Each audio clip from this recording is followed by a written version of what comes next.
প্রথমে তো আজ থেকে তো কাজ শুরু হয়ে গেছে। প্রথমে আপনাদের সব সংবাদ মাধ্যমকে আমি চ্যানেলকে ধন্যবাদ জানাই কি আমাকে প্রথম রঞ্জিত খবর করে, তারপরে হামাদ্রি আমাকে ফোন করে, তারপর ভাস্কর দাও আমাকে বলে।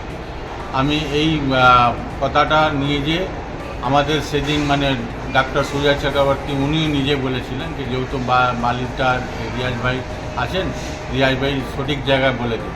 সেই দিন শুক্রবার আমাদের ইও সাহেব আর এসডিও ম্যাডামের সঙ্গে আমাদের অ্যাডমিনিস্ট্রেটরের সঙ্গে মিটিং ছিল। সেখানে কৈলাস মিশ্রাও ছিলেন, আমরা সমস্ত এক্স কাউন্সিলররাও ছিলাম। সেইখানে আমি ওই বক্তব্যটা রাখি।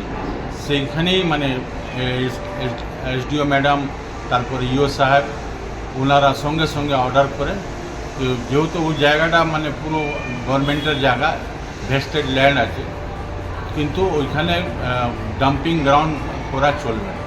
আমরা এইবার পরিষ্কার করে ওখানে আমরা পরিষ্কারভাবে লিখে বোর্ড লাগিয়ে দেবো, ওইখানে আর কোনো দিন কেউ আবর্জনা না ফেলে।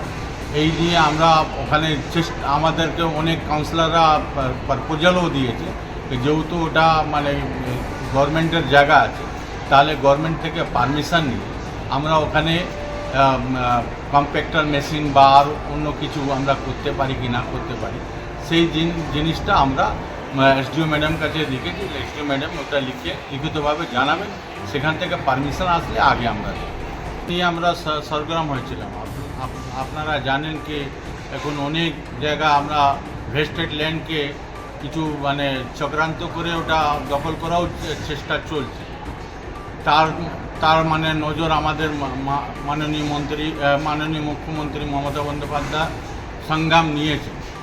এবার এই জায়গাটা পরিষ্কার থাকবে আর আমরা বোর্ড লাগিয়ে দেব। এবার মানুষকেও আপনাদের চ্যানেলের মাধ্যমে আমরা আবেদন করতে চাই যে ওই জায়গাটা পরিষ্কার আমরা করে দিচ্ছি, আপনারাও পরিষ্কার রাখুন। দেখুন এটা লিলুয়ার এন্ট্রেন্স আছে, আবার লিলুয়া থেকে যাওয়া আসা ওই একটা রাস্তা, তো ওই রাস্তাটাকে আমরা যদি না পরিষ্কার করি তো আকাশ থেকে কেউ এসে পরিষ্কার করবে। আসুন আমরা ভালো বালি করবার জন্যে, বালিকে উন্নয়ন করার জন্যে, বালিকে পরিষ্কার রাখার জন্যে লিলুয়াকেও আমরা পরিষ্কার করি। এই আপনাদের মাধ্যমে এই বার্তাটা আমি রাখি।